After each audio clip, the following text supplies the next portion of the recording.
प्यारे विद्यार्थियों, नमस्कार। तो हम पिछले वीडियो में हमने राष्ट्रपति की जो हम शक्तियाँ पढ़ रहे थे, सामान्यकालीन शक्तियाँ, हमने दो भागों में बांटा था। तो सामान्यकालीन शक्तियों में कार्यपालिका संबंधी शक्ति, विधायी, वित्तीय और न्यायिक शक्ति, तो दो हमने पढ़ ली थी। अब दो शक्तियों के बारे में पढ़ेंगे हम। अब देखो, पढ़ने से पहले हमारी एक यूनिट कंप्लीट हो चुकी है, तो उनको आप ये न करें, उनको छोड़ न दे कि भाई उनको भी ये जो वर्तमान में चल रहे उनको हम पढ़ें। पिछली का रिवीजन बहुत ज़रूरी है, क्योंकि चैप्टर सरल भी था लेकिन बड़ा था। जैसा हमने फंडामेंटल राइट्स, फंडामेंटल ड्यूटीज़, पहला पार्ट था संविधान, जो भारत का संविधान है, उनकी विशेषता, तो इनके बारे में हमने विस्तार से पढ़ा, तो इनका रिवीजन ज़रूरी है। तो रिवीजन इसका ज़रूरी है। तो हम ये नहीं कि सारा एक दिन में ही पढ़े। जैसे विशेषता हमने 20 विशेषताएं के लगभग पढ़ी थी, तो संविधान की विशेषताएं कौन सी हैं उसकी एक बार रीडिंग करें, क्योंकि एग्जाम में 5 या 6 आती है, तो कम से कम पॉइंट तो याद होने चाहिए। फिर 5 में पढ़ना सभी है, लेकिन मान लो आपको 6-7 20 पूछते नहीं हैं, क्योंकि पेपर एक टाइम टेबल होता है। तो उनमें आप जो आपको अच्छी तरीके से याद है, तो उनको कम से कम आप 10 के लगभग याद कर लें, ठीक है। पॉइंट तो सारे याद करें, लेकिन वर्णन कम से कम 10 का तो आपको कंप्लीट आना ही चाहिए, ताकि एग्ज़ाम में आपको जो सबसे सरल लगे, सबसे अच्छा लगे, वो आप अपनी मर्जी से उसका वर्णन कर सके। फिर एक दिन हमने मूल अधिकार पढ़ लिया, यानी फंडामेंटल राइट्स पढ़ लिया, पूरा विस्तार पढ़ लिया, अमेरिका से लिए कौन से भाग में कहाँ से लेकर कहाँ तक है, आर्टिकल पढ़ लिए उसके, तो एक दिन का एक हो गया। फिर दूसरे दिन मूल कर्तव्य पहले कितने थे, मूल कर्तव्य रूस से लिए गए हैं, ठीक है, तो उनके बारे में हम आप पढ़ सकते हैं। फिर उसके बाद एक दिन नीति निर्देशक तत्व हमने पढ़े, जो आयरलैंड से लिए गए थे, 36-51 में हमने उसके बारे में पढ़ा। फिर जैसे प्रस्तावना था, तो प्रस्तावना एक दिन में पढ़ सकते हैं। प्रस्तावना क्या है, प्रस्तावना में कितनी बार संशोधन हुआ, कौन से शब्द जोड़े गए, 42वें द्वारा, 44वें द्वारा, क्या घटाया, क्या कौन से शब्द जोड़े गए 42वें द्वारा, तो इनका हम पढ़ सकते हैं। उनके 3 भाग पढ़े हमने, तो इन तीनों का अलग से वर्णन करें प्रस्तावना का।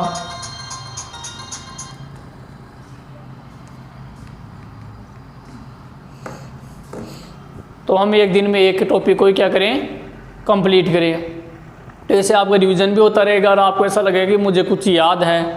लेकिन अगर हम पिछले वाले को एक दिन भी नहीं पढ़ें और आगे जो मैं पढ़ा रहा हूँ उसको आप पढ़ते जाएंगे, तो पीछे वाला आप भूलते जाएंगे। तो साथ साथ जैसे हमें समय मिले, तो आप एक पार्ट को कम से कम 3 दिन में कवर कर सकते। शुरू का बड़ा था लेकिन सरल भी था, ऐसा नहीं है। तो रोजाना आप पढ़ें। अधिकार पढ़े हमने 6 तो थे, तो 6 का 19वां बड़ा था, उसके 6 भाग और थे, तो उनको एक बार ढंग से पढ़े। एक बार पढ़ने के बाद में रीडिंग ही तो करनी है, तो इस प्रकार उनको वापस आप रिवीजन करते रहे। संसद है तो संसदीय कार्य पढ़ लिए, 2 सदन हमने पढ़े, तो बिल्कुल सरल है, क्योंकि पहले छोटी क्लास में भी हमेशा पढ़ते हैं, अभी उसका बड़ा भाग आ गया। इस प्रकार रिवीजन आपको बहुत ज़रूरी है, तभी एग्ज़ाम में अच्छे नंबर आएंगे। तो देखिए, अब हम आज के टॉपिक की तरफ चलते हैं। हम पढ़ रहे थे राष्ट्रपति की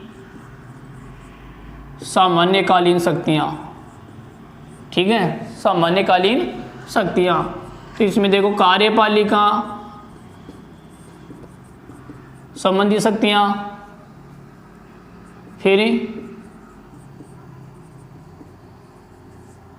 विधायी शक्तियाँ,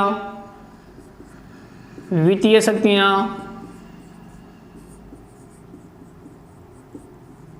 और कौन सी, न्यायिक शक्ति राष्ट्रपति की, आर्टिकल 72 में है ना। तो ये हमने 2 पढ़ ली थी हमने, राष्ट्रपति कार्यपालिका संबंधी शक्ति और विधायी यानी कानूनी शक्ति। आज हम पढ़ेंगे वित्तीय। वित्तीय यानी धन होता है, तो संसद में जो बजट रखा जाता है, जो वित्तीय, तो कोई भी बजट रखा जाता है, वार्षिक बजट जो हर साल रखा जाता है, आय व्यय के ब्यौरे को क्या कहते हैं? बजट कहते हैं। यानी एक साल में सरकार को कितनी आमदनी हुई और कौन से मद में कितना खर्च हुआ, इस बैलेंस को ही हम क्या कहते हैं? बजट कहते हैं। जैसे अगर खाली बजट होता है कि एक साल में हमने इतने रुपए कमाए और शिक्षा पे इतना खर्च किया या और किसी काम में इतना खर्च हो गया, तो एक साल में हमने इतने रुपए कमाए और इतने रुपए खर्च कर दिए, शेष इतना बच गया, वही क्या हो गया? बजट। समझ गए? तो ये बजट है जो संसद में पेश किया जाता है। तो उससे पहले राष्ट्रपति की स्वीकृति से पेश किया जाता है। एक हमने धन विधेयक पढ़ा था, तो धन विधेयक भी किससे संबंधित था? वित्त यानी धन ही होता है ना। तो धन विधेयक को लोकसभा में प्रस्तुत करते हैं। सबसे पहले हमने ये बार बार पढ़ चुके हैं हम। तो धन विधेयक को लोकसभा में पेश करेंगे। तो अगर और साधारण विधेयक है तो उसको हमें राष्ट्रपति की स्वीकृति जरूरी नहीं है, लेकिन धन विधेयक को संसद में यानी लोकसभा में पेश करते हैं तो हमें राष्ट्रपति की स्वीकृति लेना आवश्यक है। राष्ट्रपति की स्वीकृति लेना आवश्यक है। इसके अलावा कोई भी वित्तीय धन से संबंधित कोई भी विधेयक या बिल है तो उसको राष्ट्रपति की स्वीकृति के बिना उसको पारित नहीं किया जा सकता। तो इसलिए ये इसकी शक्ति है, नहीं सामान्यकालीन शक्ति है राष्ट्रपति की। तो इसमें लिखें आप वित्तीय शक्तियाँ में और डाले वित्तीय शक्तियाँ। वित्तीय शक्तियों में लिखें आप राष्ट्रपति संसद के समक्ष, राष्ट्रपति संसद के समक्ष, समक्ष यानी सामने, राष्ट्रपति संसद के समक्ष संघ का, संघ यानी केंद्र का, भारत सरकार का, संघ का, संघ घ लिखेंगे ना, संघ का, संघ का वार्षिक बजट, वार्षिक इसलिए लिख लिया वार्षिक आय व्यय, वार्षिक आय व्यय, आय व्यय को बजट कहते हैं। तो वो शॉर्ट हो समझने में ठीक रहेगा। आय व्यय, आय यानी आमदनी इनकम, व्यय यानी खर्चा, और आय व्यय का जो विवरण है वही क्या कहलाते हैं? बजट। क्या कहलाते हैं? बजट। तो संघ का आय व्यय का विवरण प्रस्तुत करता है, आय व्यय का विवरण प्रस्तुत करता है मतलब बजट। समझ गए? आय व्यय का विवरण प्रस्तुत करता है जो बजट कहलाता है। सब भी लिख ले साथ में तो ताकि अच्छी तरह याद रहे। जो बजट कहलाता है, जो बजट कहलाता है, तो ये बजट हो गया आय व्यय का। तो कौन रखवाता है? राष्ट्रपति। कौन रखवाता है? राष्ट्रपति। आगे इसी में लिख सकते हैं या दूसरा पॉइंट बना के लिख लें, दूसरा चिन्ह लगा ले।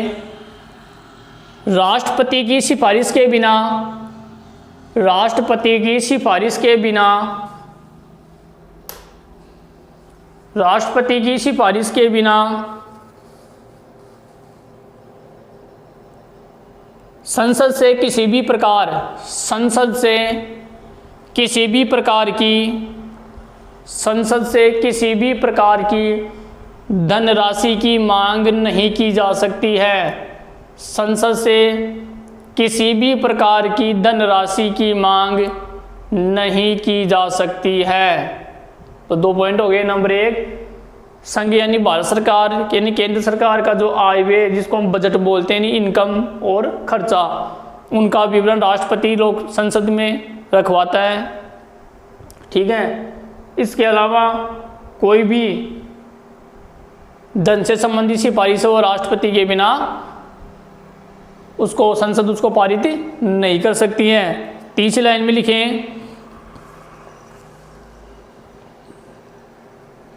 वित्त संबंधी, वित्त संबंधी यानी धन से संबंधित, वित्त संबंधी कोई भी विधेयक, वित्त संबंधी कोई भी विधेयक, विधेयक यानी बिल जो पेश होने के लिए जिसको पारित करने के लिए संसद में रखा जाता है। तो दो वित्त से संबंधित तो कहाँ रखेंगे हम? लोकसभा में। तो विधेयक बिना राष्ट्रपति की, बिना बी छोटा आएगा, बिना राष्ट्रपति की पूर्व स्वीकृति के, बिना राष्ट्रपति की पूर्व यानी पहले स्वीकृति के संसद में प्रस्तुत नहीं किया जा सकता है, संसद में प्रस्तुत नहीं किया जा सकता है, तो नहीं के नीचे लाइन खींचेंगे। वित्त विधेयक से संबंधित कोई बिल है या कोई विधेयक है तो उसको बिना राष्ट्रपति की पूर्व स्वीकृति के संसद में प्रस्तुत नहीं किया जा सकता है। जैसे धन विधेयक है मान लो, तो धन विधेयक हम सबसे पहले लोकसभा में रखते हैं, तो लोकसभा में रखने से पहले हमें किसकी स्वीकृति लेनी आवश्यक है? राष्ट्रपति की। समझ गए? तो इसे अपनी भाषा में भी लिख सकते हैं हमें कि वित्त विधेयक या धन विधेयक को लोकसभा में प्रस्तुत करने से पूर्व राष्ट्रपति की स्वीकृति लेना आवश्यक है, ऐसा लिख सकते हैं। या किसी धन विधेयक को लोकसभा में रखने से पूर्व या बिना राष्ट्रपति की स्वीकृति के उन्हें लोकसभा में नहीं रखा जा सकता। एक ही बात हुई ना। अगला पॉइंट लिखें, राष्ट्रपति वित्त आयोग के सदस्यों, वित्त आयोग का गठन प्रति 5 वर्ष से कौन करता है? भारत का राष्ट्रपति। ये भी याद रखना है। वित्त आयोग का गठन कौन करता है? अनुच्छेद 280 के तहत भारत का राष्ट्रपति करता है। तो राष्ट्रपति वित्त आयोग के सदस्यों और नियंत्रक एवं महालेखा परीक्षक, नियंत्रक एवं महालेखा परीक्षक, दो आयव्यय का नहीं, भारत सरकार जो आयव्यय का विवरण रखता है ये नियंत्रक और महालेखा परीक्षक आयव्यय का विवरण रखता है ये, फिर भारत से कितनी आमदनी हुई कितनी, तो इसका काम कौन करता है? नियंत्रक और महालेखा परीक्षक। की नियुक्ति करता है, की नियुक्ति करता है, ये हम पहले पढ़ भी चुके हैं, शुरू में पढ़ा था ना हमने। भारत का राष्ट्रपति किन किन लोगों की नियुक्ति करता है, किन किन को हटाता है, पढ़ा था ना। की नियुक्ति करता है तथा उनके प्रतिवेदनों को, प्रतिवेदन यानी रिपोर्ट जिसको हम बोलते हैं, तथा उनके कोष्टक में लिख सकते हैं आप, तथा इनके प्रतिवेदनों को यानी रिपोर्ट को संसद के समक्ष प्रस्तुत करता है, संसद के समक्ष प्रस्तुत करता है, संसद के समक्ष प्रस्तुत करता है।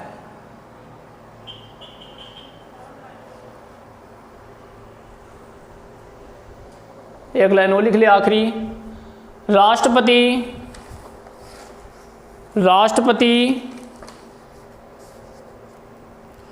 वित्त आयोग की सिफारिशों के आधार पर, राष्ट्रपति वित्त आयोग की, अभी पता है ना वित्त आयोग का गठन कौन करता है? राष्ट्रपति के प्रत्येक 5 वर्ष से। तो राष्ट्रपति वित्त आयोग की सिफारिशों के आधार पर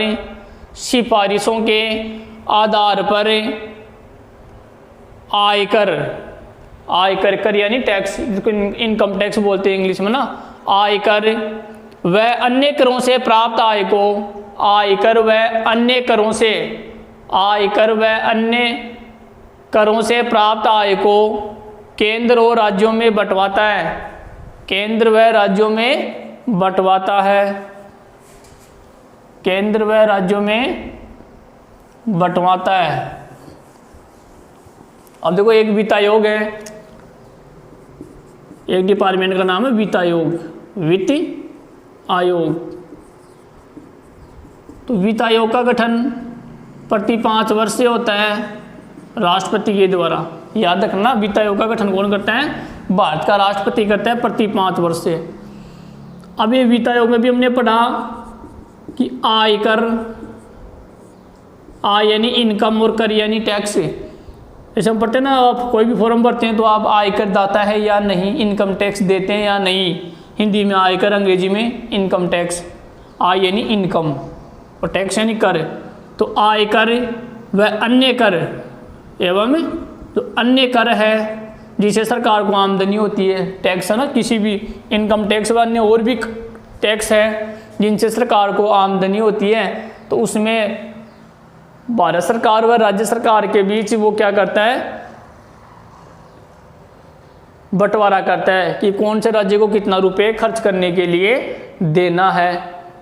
ठीक है, तो ये राष्ट्रपति के द्वारा ही तय किया जाता है।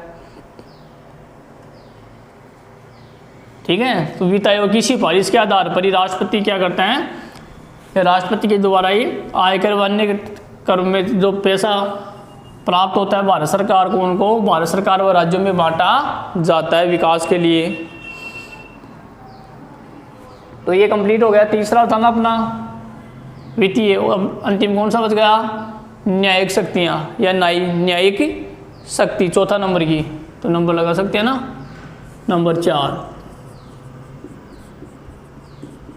न्यायिक शक्ति या शक्ति है ना। अब देखो, वैसे तो न्याय करने का काम कौन करता है, कोर्ट करता है, न्यायाधीश करता है। जैसे हाई कोर्ट है, सुप्रीम कोर्ट है, जिला या सेशन कोर्ट है ना।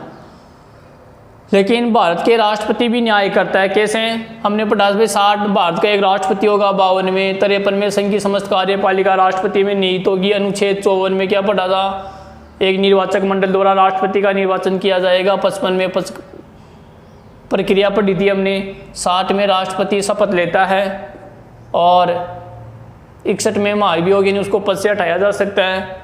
72 में समाधान है। तो अब ये 72 पढ़ रहे हम, ठीक है। 68 में फिर उनकी योग्यताएं हैं, 68 में योग्यताएं आ गई। 72 में समाधान की शक्ति। अब देखो, फैसला तो कोर्ट ने किया। जैसे मान लो किसी व्यक्ति को उम्र कैद की सज़ा सुना दी या किसी व्यक्ति को मृत्युदंड दे दिया, यानी फांसी की सज़ा सुना दी गई, तो ये कोर्ट ने सुना दिया। तो न्याय किसने किया, न्यायपालिका ने, यानी कोर्ट ने किया।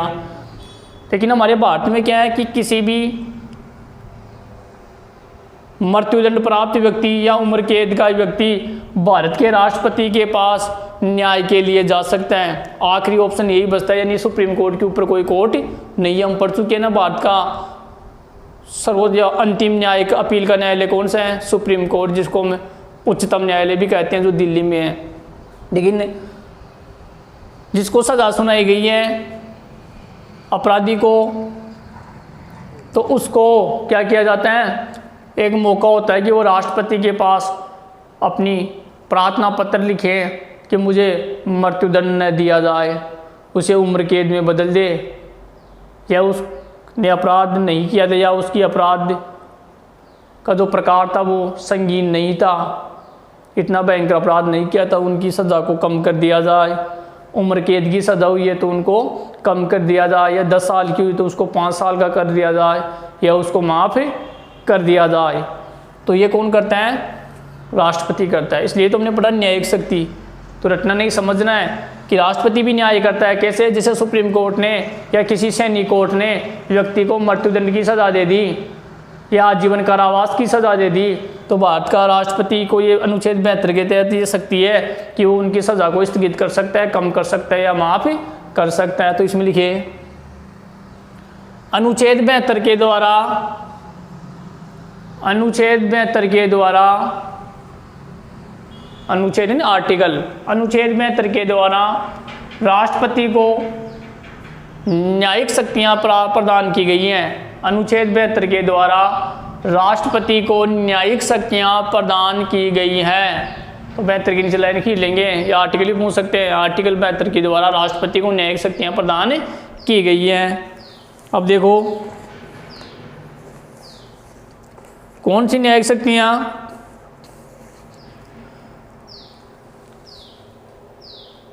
तो कौन सी न्याय, तो अगली लाइन से लिखेंगे। एक मतलब ये लिख लिया 72 में, अगली लाइन में लिखेंगे वह मतलब है राष्ट्रपति पढ़ रहे ना मैं, तो वह किसी सजा पाए हुए व्यक्ति को, वह किसी सजा पाए हुए व्यक्ति को समाधान कर सके, समाधान क्षमादान कर सके या दे सके। अगला इसी में लिखे, न्यायाधीशों द्वारा, न्यायाधीशों द्वारा दंडित, न्यायाधीशों द्वारा दंडित व्यक्तियों के संबंध में, न्यायाधीशों द्वारा दंडित व्यक्तियों के संबंध में राष्ट्रपति को क्षमा प्रदान करने, देखो हो सकती है, राष्ट्रपति को क्षमा प्रदान करने यानी उसको माफ़ करने, फिर कोमा लगाएंगे, सज़ा को कम करने, सज़ा को कम करने या उसको बदलने की शक्ति प्राप्त है, सज़ा को कम करने या उसको बदलने की शक्ति प्राप्त है। तो बिल्कुल सरल है, वह किसी न्यायाधीश द्वारा दंडित किए गए व्यक्ति को सज़ा को कम समाधान कर सकता है, कम कर सकता है, उसको स्थगित करें, रोक भी सकता है, ऐसा भी लिख सकते हैं हम, या उसमें परिवर्तन कर सकता है। अगली लाइन से लिखेंगे, इन शक्तियों का प्रयोग राष्ट्रपति 3 मामलों में कर सकता है। तो 3 के नीचे लाइन ही लेंगे, 3 मामलों में कर सकता है। कितने मामलों में? 3 मामलों में कर सकता है। 3 मामलों में कर सकता है। अब नंबर 1 लगा के लिखेंगे। नंबर 1, उन सभी मामलों में जहां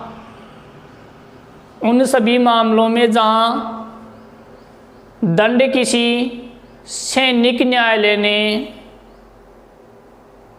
दिया हो, उन सभी मामलों में जहां दंड किसी सैनिक न्यायालय ने दिया हो। किसने? सैनिक न्यायालय ने, यानी सेना का अलग कोर्ट होता है, सैनिक न्यायालय ने उनको सजा दी हो, उस मामले में उसको माफ़ कर सकता है। ठीक है, नंबर 2 लगा के लिखें। दूसरा लिखें,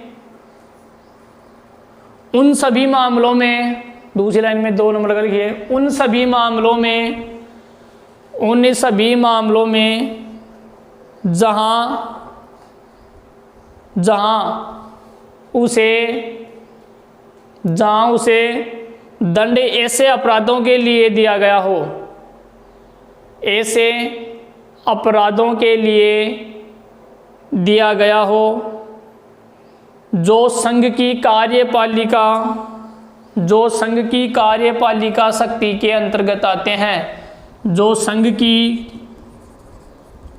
कार्यपालिका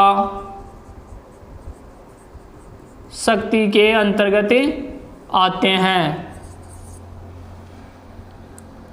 तो सैनिक न्यायालय के नीचे लाइन खींच लेंगे और इसमें संघ की कार्यपालिका के अंतर्गत, ऐसे याद रख लेंगे ना, संघ की कार्यपालिका के अंतर्गत आते हैं। तीसरा लिखें, उन सभी मामलों में जिनमें व्यक्ति को मृत्युदंड दिया गया हो। तीसरा, उन सभी मामलों में जिनमें व्यक्ति को मृत्युदंड दिया गया हो, यानी उसको फांसी की सज़ा दे दी गई हो। तो इन सभी मामलों में, मुख्य 3 मामलों में उनको अनुच्छेद 72 के द्वारा राष्ट्रपति को समाधान की शक्ति की, ऐसा जिसमें किसी व्यक्ति को दंडित किसने किया? सैनिक न्यायालय ने। या ऐसी शक्तियाँ जिसमें उनको सज़ा संघ की कार्यपालिका के अंतर्गत जो शक्तियाँ आती हैं उनके तहत उनको दंडित किया गया। और तीसरा, उसको मौत की सज़ा यानी मृत्युदंड की सज़ा सुनाई गई हो। तो ऐसी सज़ा को राष्ट्रपति क्या कर सकता है? कम कर सकता है या उसको रोक सकते। 3 मामले मृत्युदंड हो तो उसको उम्र कैद में बदल सकते हैं। सैनिक न्यायालय इसमें तो उनको कम कर सकता है। जैसे मान लो किसी को 10 साल की सज़ा सुना दी, उसको 5 कर दिया या 5 की सुना दिया, ठीक है, तो उनको माफ़ भी कर सकता है वो, कि वो अपराध को देखता है कि वास्तव में अपराध संगीन अपराध था या इतना क्रूर अपराध नहीं किया, ये माफ़ी के लायक है। ऐसे तो सभी को थोड़ी कर देगा माफ़। ऐसे कोई आतंकवादी जिसने मान लो 150 लोगों को मार दिया, फिर वो राष्ट्रपति के पास चला जाएगा मुझे माफ़ कर दो, तो ऐसा थोड़ी होगा। तो उसमें अपराध देखा जाता है कि अपराध किस प्रवृत्ति का था, जानबूझकर किया था, या अपराध भी कई तरह के होते हैं। हम अपराध करना नहीं चाहते लेकिन हो जाता है, हम एक्सीडेंट करना नहीं चाहते लेकिन हो जाता है, हम किसी को मारना नहीं चाहते लेकिन कोई मर गया, तो वो अपराध गैर इरादतन होता है, गैर इरादतन होता है। तो ऐसे मामले, तो उनमें मामला देखा जाता है किस प्रकार का है, उसके आधार पर उनको सज़ा का फैसला किया जाता है।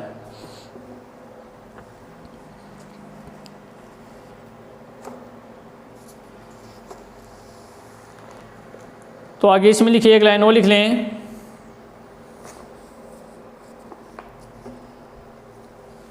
राष्ट्रपति इन शक्तियों का प्रयोग, राष्ट्रपति इन शक्तियों का प्रयोग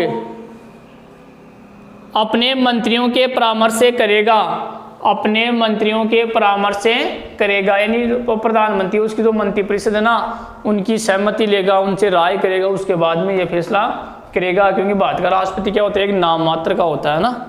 तो ये कंप्लीट हो गया न्यायिक शक्ति वाला। अब देखो, तो विधायी शक्ति तो हमने दो भागों में बांटा, सामान्यकालीन शक्ति। तो प्रश्न को ध्यान से पढ़ेंगे, सामान्यकालीनता या आपातकालीन शक्तियां थी। तो हमने 4 कंप्लीट कर लिया। तो आज अब हम पढ़ेंगे आगे कौन सी। अब 1 या 2 लाइन छोड़ दे भी लिखे हैं। राष्ट्रपति की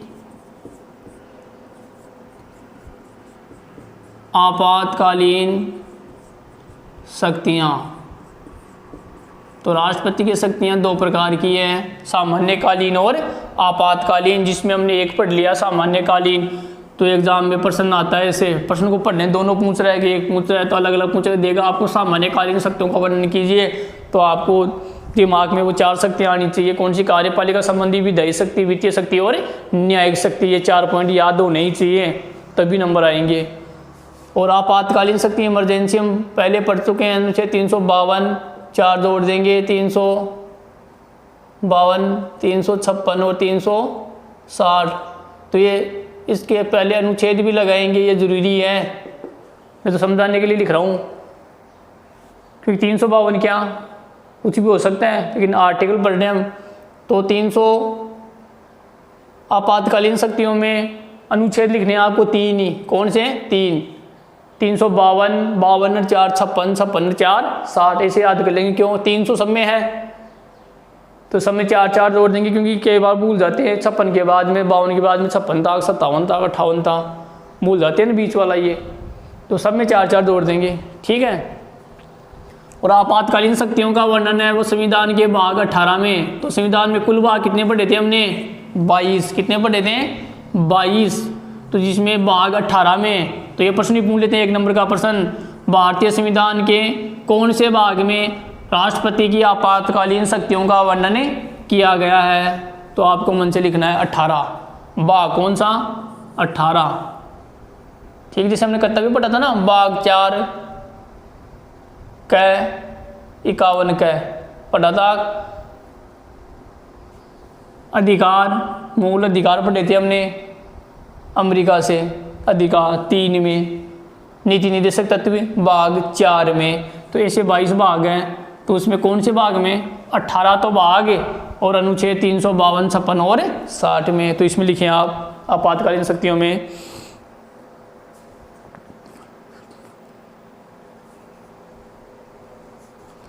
संविधान के भाग 18 में, संविधान के भाग 18 में, तो यहाँ लाइन खींच लेंगे नीचे, काफ़ी इंपॉर्टेंट लाइन है ये। संविधान के भाग 18 में अनुच्छेद पूरा लिखेंगे, अनुच्छेद 352 से 360 तक,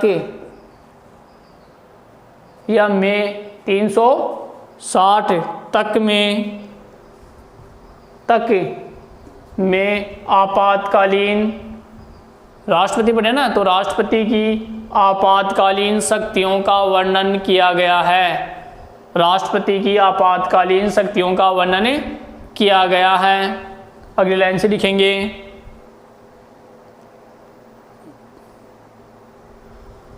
राष्ट्रपति 3 प्रकार से आपातकालीन शक्तियों की घोषणा कर सकता है। राष्ट्रपति 3 प्रकार से आपातकालीन शक्तियों की घोषणा कर सकते हैं। तो 3 के नीचे भी लाइन खींच लेंगे, 3 प्रकार से। कितने प्रकार से? 3 प्रकार से आपातकालीन शक्तियों का कि वो घोषणा कर सकता है। वो मन से नहीं करता तो किससे है? मंत्रिपरिषद की सलाह के अनुसार ही करता है। तो भाग भी आ गया, 18 आ गया, और तीनों एक लाइन में आ गए, 352 से लेकर 60 तक, ठीक है, यानी 52, 56 और 60 में। तो 3 प्रकार में नंबर 1 लिखेंगे। 3 प्रकार से कर सकता ना, तो नंबर 1 लगा के लिखें, राष्ट्रीय आपातकाल। कौन सा आपातकाल? राष्ट्रीय आपातकाल। पहला है राष्ट्रीय आपातकाल। अनुच्छेद पूरा लिखेंगे 352, कोष्टक में लिख लेंगे, फिर ये विवरण चिन्ह लगाएंगे। आगे जगह नहीं है तो नीचे से वर्णन भी स्टार्ट कर देंगे, आगे जगह तो आगे से लिख लेना, नहीं शुरू से लिखना ही है ही। तो 3 हो गए, पहला 352, 356 दूसरा, 360 तीसरा हो जाएगा। तो पहला कौन सा है? 352 में, तो ये भी याद रखना है कि 352 में कौन सा आपातकाल? राष्ट्रीय आपातकाल, जो पूरे देश में लागू होता है, जो पूरे देश में लागू होता है, राष्ट्रीय आपातकाल, जो अब तक 3 बार लगा है, जो हम विस्तार से पढ़ेंगे। भारत चीन युद्ध के समय 1962 में, ठीक है, 1962 में, फिर 1971 में भारत पाकिस्तान युद्ध में, और 1975 में, जून 1975 में, ये 3 बार लगा अब तक। कौन सा आपातकाल? राष्ट्रीय आपातकाल, ठीक है। तो इसमें लिखें आप, शुरू से लिखेंगे, युद्ध बाहरी आक्रमण, युद्ध बाहरी आक्रमण को हम अलग लिखेंगे, अलग अलग है। युद्ध बाहरी आक्रमण या आंतरिक अशांति, ये शब्द है, इन शब्दों पे ध्यान रखना है। युद्ध बाह्य आक्रमण या आंतरिक अशांति के आधार पर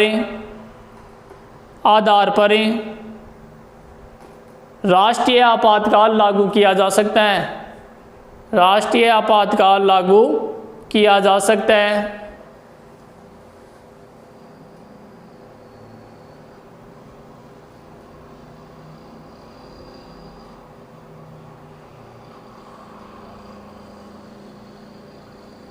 तो देखो, युद्ध बाह्य आक्रमण या आंतरिक अशांति के आधार पर भारत या उसके किसी राज्य क्षेत्र में कौन सा आपातकाल? राष्ट्रीय आपातकाल बोलेंगे ना उसको। युद्ध हो जाए या बाहरी आक्रमण, आपस में मान लो युद्ध हो जाए भारत में ही, किन्हीं 2 धर्मों के बीच में, ठीक है, किसी राज्य में हो गया, तो उस राज्य में लगाएंगे ना उस समय के लिए। या बाहरी आक्रमण हो गया, जैसे मान लो किसी 2 देशों में झगड़ा हो गया, जैसे चीन ने भारत पर आक्रमण कर दिया था 1962 में, फिर 71 में, फिर 2 बार आक्रमण के समय ये लगा था। कौन सा? राष्ट्रीय आपातकाल, ठीक है। तो 352 के तहत युद्ध बाह्य आक्रमणों, सशस्त्र विद्रोह जिसको हम बोल सकते हैं, या आंतरिक अशांति के आधार पर राष्ट्रपति आपातकाल की घोषणा कर सकता है, ऐसा लिखेंगे, आपातकाल की घोषणा कर सकता। अब तो कब किया ये भी लिखेंगे। अब देखो अगले लाइन लिखें, अनुच्छेद 352 के अनुसार, अनुच्छेद 300, अगले लाइन में लिखेंगे, अनुच्छेद 352 के अनुसार भारत में अब तक 3 बार, कितनी बार? 3 बार, ये लाइन खींचेंगे यहाँ, भारत में 3 बार, किसके तहत है? 352 के तहत, 3 है ना ये, 52, 56, 60, तो 352 के अनुसार भारत में जो राष्ट्रीय आपातकाल लगता है वो कितनी बार? 3 बार, 3 बार, 3 बार राष्ट्रीय आपातकाल घोषित किया गया, 3 बार राष्ट्रीय आपातकाल घोषित किया गया। किसके द्वारा? राष्ट्रपति द्वारा। किसके द्वारा? राष्ट्रपति द्वारा। तो 3 बार किया गया अब तक। तो देखो लिखें, एक लाइन में एक ही लिखेंगे, 3 बार कब किया गया? तो लिखेंगे 1962 में, एक लाइन में एक लिखेंगे, 1962 में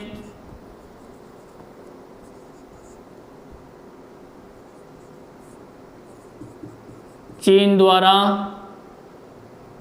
राइट भी से चीन द्वारा भारत पर आक्रमण किया गया, ऐसे भी लिख सकते हैं, या भारत चीन युद्ध के समय, ऐसा शॉर्ट में लिख ले, बात तो वही है ना।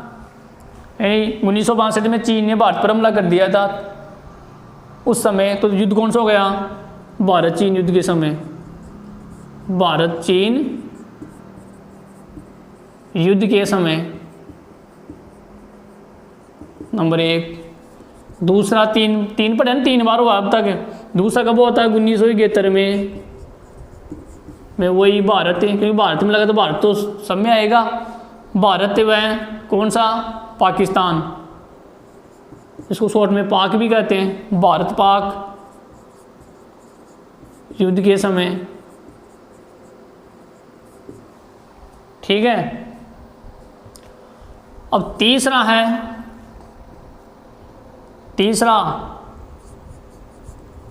जून 1975 में, अब ये युद्ध के समय नहीं लगा था, ये ध्यान रखना है।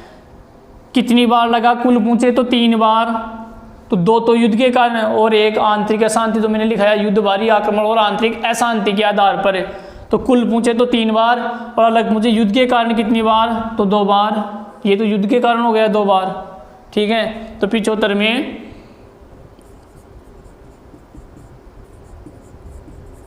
आंतरिक अशांति के आधार पर,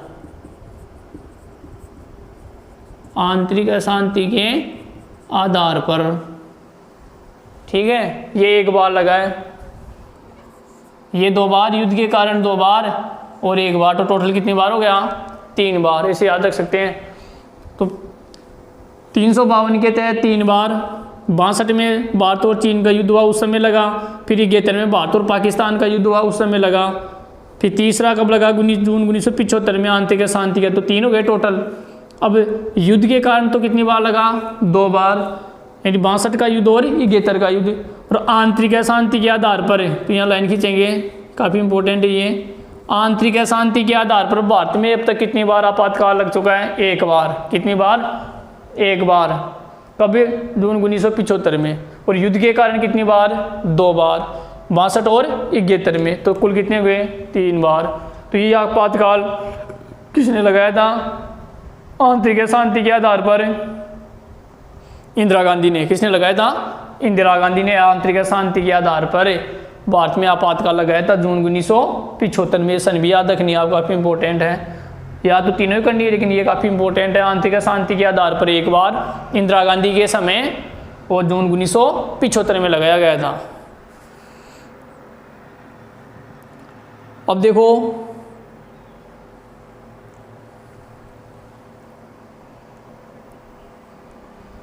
ये कंप्लीट हो गया अपना कौन सा, 352, ठीक है। तो युद्ध, बाहरी आक्रमण और आंतरिक अशांति, 3 शब्द याद रखेंगे। 1962 याद रखेंगे, 71 और 3 जून 1975। दूसरा आपातकाल इन शक्तियाँ 352, तो इसमें लिखेंगे। दूसरा कैसे है, संवैधानिक राज्य लिखेंगे। किसमें, राज्यों में। किसमें, राज्यों में। राज्य कोई भी हो सकता है। राज्यों में संवैधानिक तंत्र के विफल होने पर फिर लिखेंगे अनुच्छेद कौन सा, ये पढ़ लिया हमने। अब कौन सा है, 356। अब देखो, राष्ट्रीय आपातकाल पूछे तो 352, ठीक है, ये 3 बार लगा। 2 युद्ध के कारण, 1 बार आंतरिक अशांति के कारण। दूसरा है संवैधानिक तंत्र के विफल होने पर, यानी किसी राज्य में, अब जैसे देश में राष्ट्रपति होता है तो राज्य में कौन होता है, राज्यपाल। तो राज्यपाल केंद्र का एजेंट होता है, हालांकि उसकी कोई पार्टी नहीं होती। तो राज्यपाल, हर राज्य में राज्यपाल होता है, आपको पता है। या 2 या 2 से अधिक राज्यों के लिए 1 राज्यपाल भी हो सकता है, लेकिन किसी को जिम्मेदारी दी गई है ना, तो वो ये राज्य की सूचना कहाँ देता है, राष्ट्रपति को देता है केंद्र में। तो अगर वो, उसको विश्वास हो जाएगा, किसको, राज्यपाल को, कि इस राज्य का, राज्य कोई भी हो सकता है ना, तो इस राज्य का जो कानून व्यवस्था है वो विफल हो चुकी है, नहीं संविधान के अनुसार उस राज्य का शासन नहीं चल रहा है, तो वो सूचना राष्ट्रपति को देगा और राष्ट्रपति फिर उस राज्य में राष्ट्रपति शासन लगा सकता है। तो सूचना तो कौन देता है, राज्यपाल देगा, तभी तो उसको दिल्ली में पता चलेगा राष्ट्रपति को, ठीक है। और लगाता कौन है, राष्ट्रपति लगाता ना। तो किसी राज्य में संवैधानिक तंत्र के विफल होने पर भारत का राष्ट्रपति अनुच्छेद 356 के तहत उस राज्य में राष्ट्रपति शासन लगा सकता है। अब इसका प्रयोग सबसे अधिक बार हुआ है, अब तो और भी ज़्यादा हो गया, आपकी किताब के अनुसार लगभग 115 बार। ये 3 बार ही पढ़ा था, तो 115 बार से भी अधिक हो गया ये। और सबसे विवादित भी है ये। क्यों है? क्योंकि ऐसा आरोप लगाया जाता है राज्य सरकारों के द्वारा कि इसका दुरुपयोग किया जाता है। कैसे किया जाता है? जैसे 1967 से पहले भारत में कांग्रेस का शासन था ज़्यादातर भारत में, और राज्यों में भी लगभग जो मुख्यमंत्री होते थे, जो राज्य सरकारें होती थी, वहाँ भी कांग्रेस ही होती थी। समझ रहे हो? ज़्यादातर अब देश में तो कांग्रेस का शासन था ही, और राज्यों में भी किसका था? कांग्रेस का ही शासन था। तो राज्यों में संवैधानिक तंत्र के विफल होने पर तो इसका प्रयोग कम किया जाता था, क्योंकि वहाँ भी कांग्रेस थी और राज्य में, जैसे उदाहरण के लिए भारत में कांग्रेस की सरकार थी, राज्य में भी राजस्थान में भी कांग्रेस है, गुजरात में भी कांग्रेस है, पंजाब में भी कांग्रेस है। तो एक ही पार्टी हो गई ना, तो इन दोनों को आपस में एक दूसरे से कोई शिकायत नहीं होगी, क्योंकि एक ही पार्टी है तो वो शिकायत कैसे होगी? नहीं होगी ना। तो उस समय इसका प्रयोग कम किया गया। लेकिन जैसे जैसे भारत में तो कांग्रेस रही देश में तो, लेकिन कई राज्य ऐसे मान लो कई राज्यों में कांग्रेस की जगह बीजेपी आ गई, या जैसे उत्तर प्रदेश है वहाँ पर समाजवादी पार्टी आ गई, सपा आ गई, या बसपा आ गई, बहुजन समाज पार्टी आ गई, या वो राज्य जैसे टीएमसी आ गई, है ना। ये अलग अलग राज्यों के दलों के नाम हैं। तो इन दलों ने क्या किया? तो अब अलग हो गया, तो यहाँ कांग्रेस है, यहाँ बीजेपी आ गई। तो कांग्रेस सत्ता पर काबिज होने के लिए या सत्ता आने के लिए वो ये आरोप लगा दिया कि भाई इस राज्य में संवैधानिक तंत्र विफल हो रहा है, इसका बहाना बना करें। उस राज्य में राष्ट्रपति शासन लगा दिया, फिर बाद में चुनाव करा के इस राज्य में वापस कांग्रेस आ गई।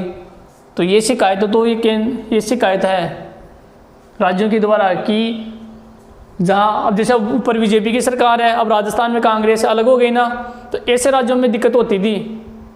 और आज भी इसका दुरुपयोग होता है राजनीतिक कारण से। हर जगह तो नहीं कर सकता, लेकिन ज़्यादातर ऐसा देखने को मिलता है। यानी संवैधानिक तंत्र का विफलता का आरोप लगाकर उस राज्य में राष्ट्रपति शासन लगा दिया जाता है। लेकिन ऐसा कब होता है? जब दोनों सरकारें क्या हो? अलग अलग। ठीक है, तो इसमें लिखें आप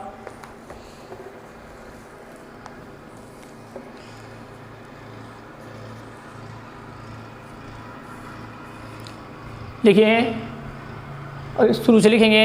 संविधान के अनुच्छेद 356 के अनुसार, संविधान के अनुच्छेद 356 के अनुसार राष्ट्रपति को 356 के अनुसार राष्ट्रपति को किसी राज्य के राज्यपाल से, फिर अभी बताया सूचना कौन देगा? राज्यपाल तो देगा।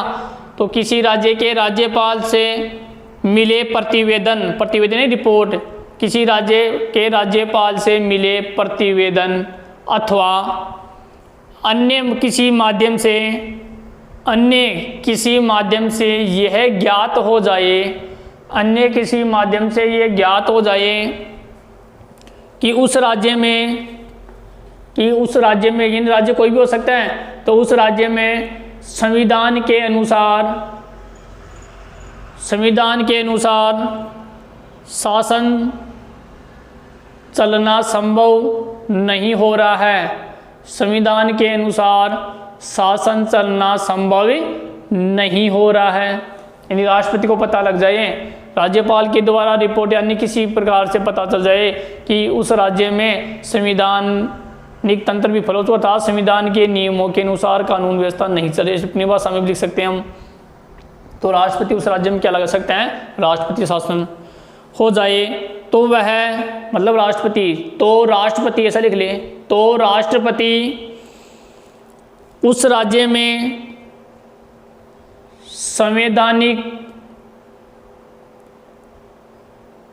संवैधानिक संकट की घोषणा कर सकता है। संवैधानिक संकट की घोषणा कर सकता है। अगली लाइन में लिखें,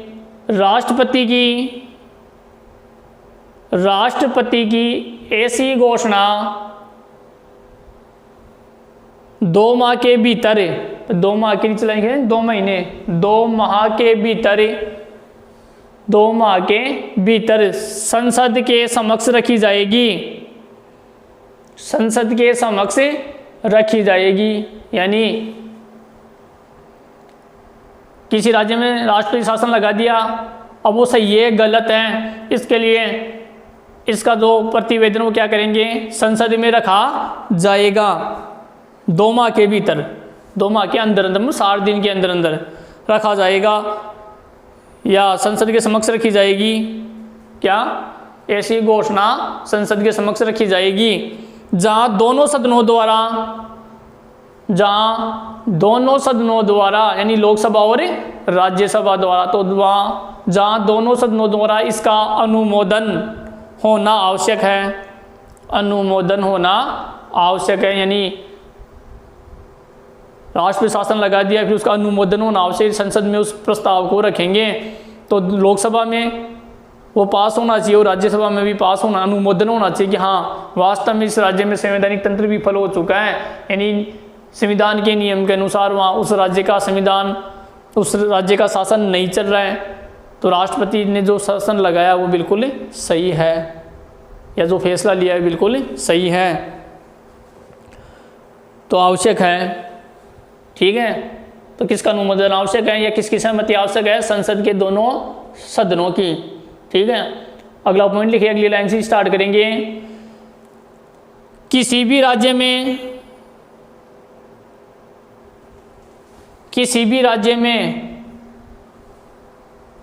3 वर्ष से अधिक समय के लिए, किसी भी राज्य में, कोई भी राज्य हो ना, अगला पॉइंट बना के लिखेंगे, किसी भी राज्य में 3 वर्ष से अधिक, यहाँ लाइन खींचेंगे। प्रश्न भी कई बार एग्जाम में पूछा गया, कभी कई बार कंपटीशन क्लास में भी पूछा जाता है प्रश्न।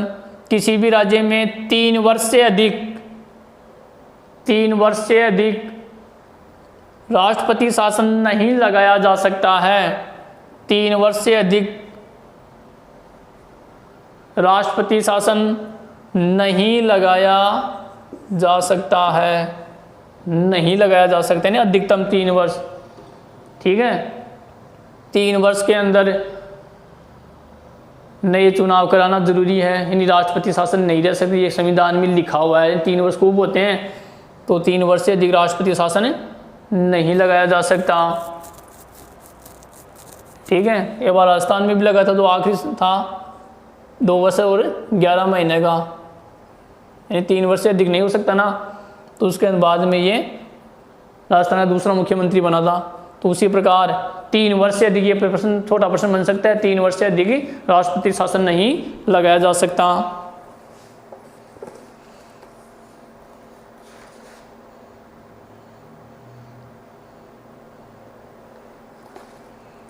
तो देखो थोड़ा और भी लिख सकते हैं, काफ़ी बड़ा हो जाएगा। ऐसा काफ़ी 1967 के बाद में जब गैर कांग्रेसी सरकारें आई तो इसका दुरुपयोग ज़्यादा होने लगा, ऐसा भी हम लिख सकते हैं, तो काफ़ी बड़ा हो जाएगा। अब हम तीसरा पढ़ लेते हैं, वित्तीय आपातकाल। कौन सा? वित्तीय आपातकाल। फिर अनुच्छेद लिख लेंगे 360, हम इसको लिख ले। वित्त यानी धन होता है, तो वित्तीय आपातकाल यानी देश में राष्ट्रपति को ऐसा लगे कि भारत का जो साख है या जो स्थायित्व है, साख यानी धन, वित्तीय साख खतरे में पड़ गई है, तो राष्ट्रपति भारत में राष्ट्रपति शासन या आपातकाल की घोषणा कर सकते हैं। इसके तहत जितने भी सरकारी कर्मचारी है, जिसमें भारत का न्यायाधीश भी आ गया, यानी जिसको हम जज बोलते हैं, न्यायाधीश भी आ गया, उन सभी कर्मचारियों के वेतन में क्या कर ली जाती है? कटौती कर ली जाती है, उस वित्तीय साख को बनाए रखने के लिए, बनाने के लिए, यानी धन की कमी आ गई। क्या वित्तीय आपात का मतलब है भारत सरकार के पास अपने कर्मचारियों को देने के लिए पैसों की कमी आ जाए, आय के स्रोत कम हो जाए, किसी कारण से वो उनको पैसा नहीं दे पा रहे हैं, तो हम क्या करेंगे? वित्तीय आपातकाल लगा देगा भारत का राष्ट्रपति, और उसके द्वारा जितने भी भारत के जो कर्मचारी हैं, चाहे वो सांसद हो, चाहे वो सुप्रीम कोर्ट जो भी हो, सांसद तो क्या हो गए? जनप्रतिनिधि हो गए, तो इनको भी वेतन तो मिलता ही है ना, रुपये तो लेते हैं ना ये भी, तो इन सब का वेतन काट लिया जाएगा, फिर उसकी पूर्ति कर ली जाएगी। जैसे भी हमने पढ़ा था कि राष्ट्रपति का वेतन वर्तमान में पहले 50 डेढ़ और 5 लाख रुपए महीने का है, तो 5 लाख महीने में कितने होते हैं, तो उनका वेतन रोक लेंगे। तो 1 महीने का वेतन रोक लिया सबका, जनप्रतिनिधि कर्मचारियों का, तो कोई अरबों खरबों में, कई खरबों में, ये अरबों में ये चला जाएगा पूरे भारत में।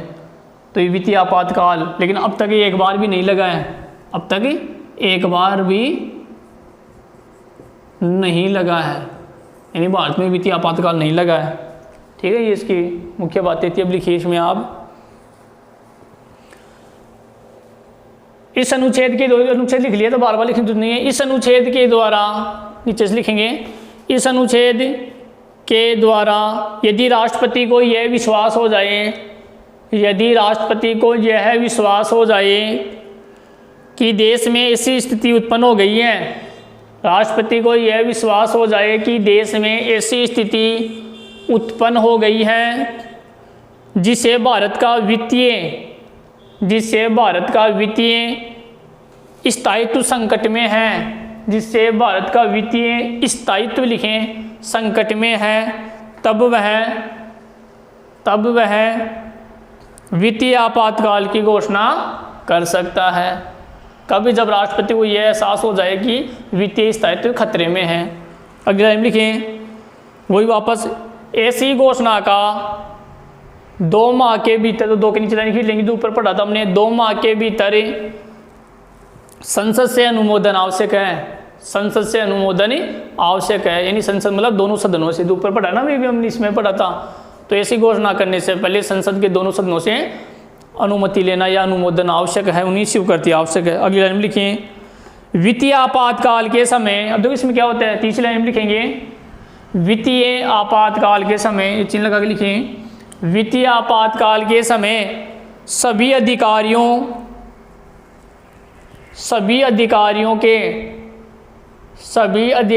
के जिसमें न्यायाधीश भी शामिल है, सब आ गए, जिसमें न्यायाधीश भी शामिल है,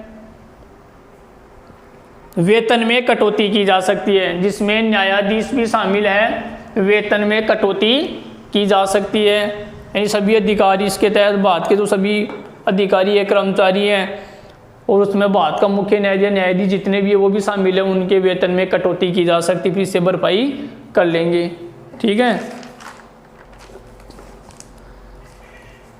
फिर अगली लाइन से लिखें, अगला पॉइंट लिखें, देश में अब तक एक